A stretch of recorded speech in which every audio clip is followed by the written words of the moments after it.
No, I will succeed. I've been preparing for you for years. You think you can stand in my way?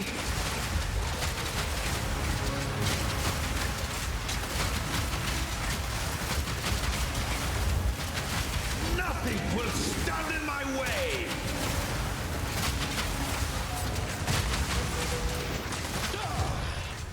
Hey guys, it's Lazy, and in this video I want to prepare you guys for a good campaign run. Campaign is going to be a vital part of the league starting because you are starting solo self-found just like everyone else. So this guy is going to be in perspective of a solo self-found players. The campaign changes, we are getting 4 acts now, and Act 4 is going to have 3 prelude acts. In this video, I'm going to share what I think is the best leveling setups for Ballista Totems, and also what I think about the Ascendancy choices and everything, and discuss a little bit on the endgame. I'm gonna put a link to my Mobalytics guide page. So this is the written guides, and it's gonna have the most up-to-date informations as soon as the patch is out, and Mobalytics updates with everything. This is gonna be a very detailed progressions through the act. Ballista is not available in the first 2 acts or until you get to level 31, so it's gonna have like 1 to swap to Ballista in Act 4. And in here, what you can expect to find is my recommendations for gears in the campaign as a checkpoint to help you beat the campaign a lot easier. For example, you're gonna have the leveling rejects, mainly for Act 1 and 2, the gear stats. So because we are playing an attack-based build, getting a higher and better weapon base is very important. So I'm going to note down the base that is important if it's important, otherwise it's gonna be any other items and any base that you can find. Mainly for the early game, you want all sort of damage, and these are all the recommended stats that you should pick up. For the skill gems, Mobalytics has updated very nicely. So in here, you will be able to find all these gems in priority. So what it means is that your first skill gem should be Fragmentation Round, pick up from the beach. And then Contagion, Disengage, High V Round, Harrow of Ash, and Gas Grenades. And same thing for Act 2. You know, I put all of these in priorities already, so all you need to do is follow them when you picked up any other skill gems. And the priority for support gems is also the same. Unless something changed in the patch and there's like different tiers kind of mixed around, this is gonna be the same priority. Whenever you picked up a support gems, you know where to craft it and where to socket it in. The rotations are very simple. You can kind of just read through it. And the passive skill tree is gonna be progressions, passive skill tree as well. You can kind of see here. The first 14, 15 point, you path straight to Overwhelm. I don't think you can reach this unless you get level 15, but you don't need that. You know, Act 2, just click on it. It's gonna show properly, and I have a tree for whenever you make the swap into Ballista at level 31-ish. Make sure you save this guy. I will be updating this guy live because this is going to be my league starter, and I will be playing it. There are many ways to level Tacticians, and I'm not sure if anything's gonna change. We'll have to wait for patch. But for now, this is the optimal setups that I have personally played and tested many times in the last 2 days. Now, crossbow got a massive buff in 0.2, which means that any of the crossbow skill that you can use is viable for leveling. No matter what setups you run, you're gonna have to use 1 setups for AoE and 1 setup for single target damage. And for us, we are using Fragmentation Round with Contagions for the early game AoE, and High Velocity Round, and the Gas Grenades at level 14 for single target damage. The way we use Fragmentation Round and Contagions is we will be using Envenom support gems in order to poison the enemies, and Contagions will in fact transfer this poison across multiple enemies, which means that you can have a really easy time AoE and everything's gonna be dying around you, because traditionally the crossbow is not very good at AoE and you have to shoot every single one of the enemies, and that is very annoying. Also, just a quick note, I think Envenom in 0.3 is gonna be called poisoned, so be on the lookout for that. As you can see from the clips, what you do is we're gonna cast Contagion on one enemy, and we are going to use Fragmentation Route to shoot that particular enemies, and it should spread the poison. The chance in the beginning is 50%, but 50% is good enough, at least for when you're fighting AoE pack and you are shooting multiple Fragmentation Round.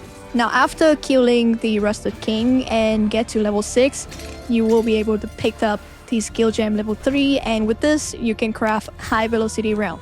So the skill will be changed in 0.3. It will no longer consume the ammo break debuff to do a tons of damage, but instead it's gonna leave a debuff on the enemies so that your subsequent hits on the target do extra damage. Now this is not really going to be a problem in my opinions, because we already want to use scatter shots for the setups.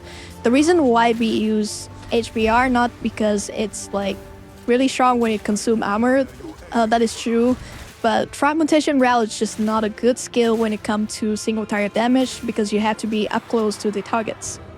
Of course, this is subjected to change if the numbers of HBR is just looking really bad, and its main purpose is going to be leave off the debuff and to be combo with Fragmentation Round. But until then, for single target damage, HBR should be the primary skills, especially after you get scatter shots. The reason why this setup is very strong early game and works so well is because the starting area of the mercenaries, we have a lot of increased projectile damage node, and this is why you can pretty much use any skills as long as it can benefit from the damage node. Damage node is extremely important in the early part of this game.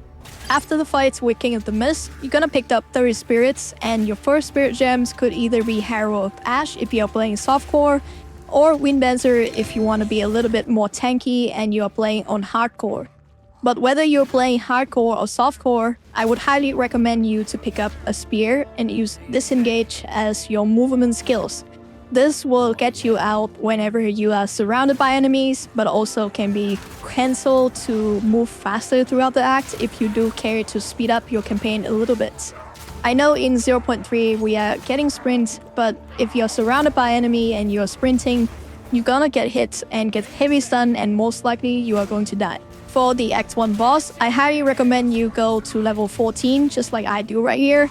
At least picked up a level 10 base crossbow so you can do this kind of damage, and that's pretty much it. Pick up Gas Grenade, socket it with Corrosion so it can break the enemy armor. This boss mainly do cold damage, so make sure you pick up a Sapphire Charm after you finish King of the Mist and talk to Finn. And pretty much it's gonna trivialize this fight. It's actually not a hard fight, and also HBR is quite strong early game, especially if you do have a level 10 base crossbow with one line of physical damage. Going into Act 2, your skill gem setup is identical to Act 1, and I don't really want to complicate things. This is why I set it up this way.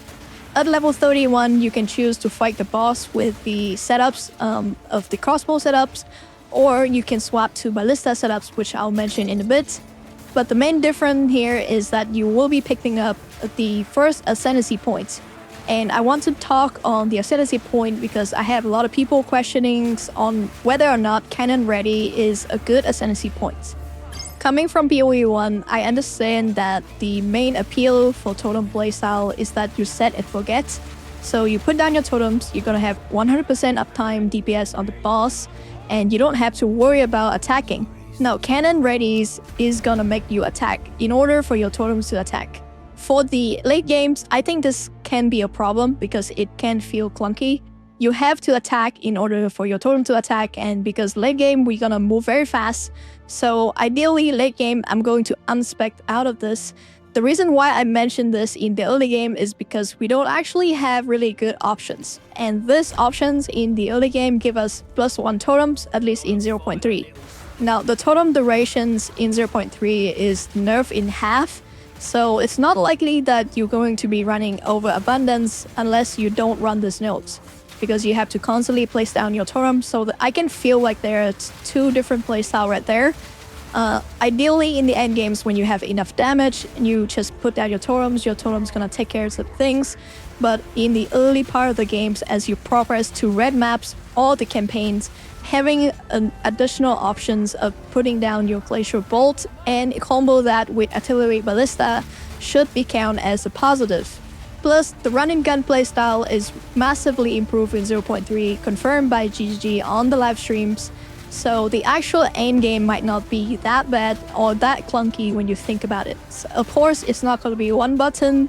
If you want to run one button in the endgames, you should have enough damage, and then I'll probably unspec the out cannons ready whenever I think I have enough damage or the content does not require it. But these setups will allow us to have options for endgame scalings, especially right now, right? In 0.3, the change to the weapon systems of totems, it is using your own weapons. So if you are not attacking with your own weapons, so previously you don't have to get physical damage on your weapons because the totems use their own weapons.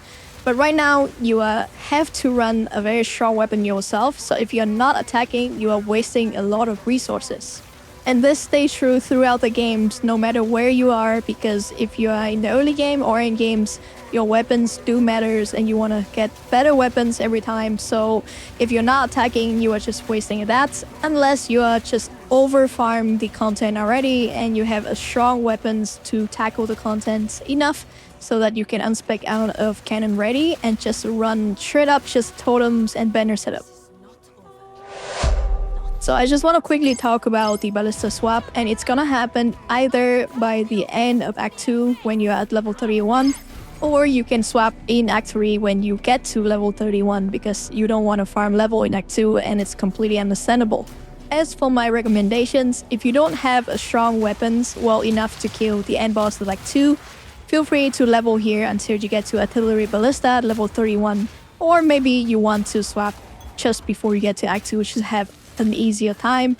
Either way, when you're farming level here, you can also pick up the level 9 skill gems, and you can use that to craft artillery ballistas, and make sure you save all the support gems so that you have enough support gem for that. And then we need to do a little bit of respect, roughly 4 to 5 points depending on where you picked it up, but it shouldn't be that much of a problem. We should have enough gold for that. For the actual support gem setups, make sure you follow the written guide because it's most likely going to be the most up-to-date. We are not sure on how these gems would change in the futures, and I will make sure to update with the best setups possible. Now, for example, we have oil grenade right here. It did fire exposure, but I think fire exposure is gone, so I'm not sure whether we are gonna be using frost bomb instead. And just an FYI, if you are picking up Glacial Bolt and you have Hero of Ash and Hero of Ice, you should have enough damage to clear most packs by just shooting out Glacial Bolt, so that is pretty good. Artillery Ballista combo really insanely well with Glacial Bolt, and it should trivialize a lot of the early game packs. So whenever you run into the rare pack, you can drop Artillery Ballista, but otherwise you don't really have to waste time dropping the totems. In a sense, having cannons ready makes your Glacial Bolt and all of your totems kind of synchronize the attack together, provide a really strong and very satisfying burst. And this should cover everything from the early games until Act 4 plus. When we go into the new act, not much will change. At least in the end game, we'll be adding Mortal Cannon for sure, and I plan to use that with Gas Grenades. This interaction should be pretty strong because Artillery Ballistas is gonna be able to detonate the gas cloud created by the gas grenade, so we're gonna have some extra damage over there. And then I'll be looking to tame bees and add companions with good damage aura for the early part of the games until we get to the banner ascendancy points, and then we can start specting into banners and follow the original plan. And that is everything I want to share in this guide. For the end game, we're gonna need more informations. I'm gonna look for a scaling vector, at least for Ballista Totems. From what I can see, banners and totems should be the way to go, and it should be very strong for the slick mechanics. The Tactician is a very interesting Ascendancies, and with so much unknown from this patch, hopefully we get some really interesting, unique totem build. And from what I can see, can be some sort of explosive totems, so be on the lookout for that. This is the main reason why I want to start as a Ballista totem build, and hopefully it's gonna be great. And once again, I'd like to address that you should not be worried about clunky. because Cannon Ready is just an extra setups that let you do more damage. So when you have enough damage, just unspec out of Cannon Ready, and this is a really good Ascendancies when you combo that together with banners. A little bit more button to press, but also a lot more powers. And with that, thank you so much for watching, guys, and I'll see you in the next one.